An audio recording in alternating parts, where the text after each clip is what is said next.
রাত জেগে হামলার খোঁজ খবর নেন মোদি।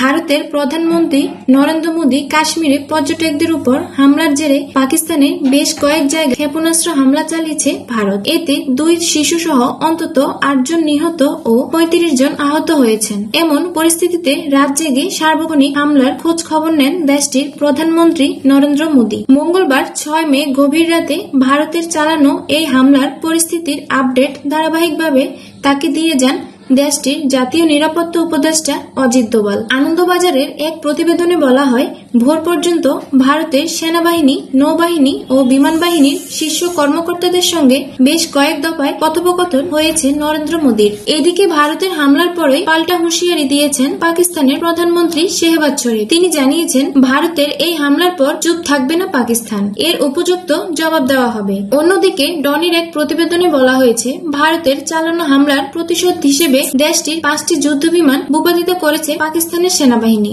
যার মধ্যে রয়েছে 3টি রাফাল এবং রাশিয়ান তৈরি একটি করে SA-30 ও MiG-29। তামান্না তাসনিম, মিনিট টিভি।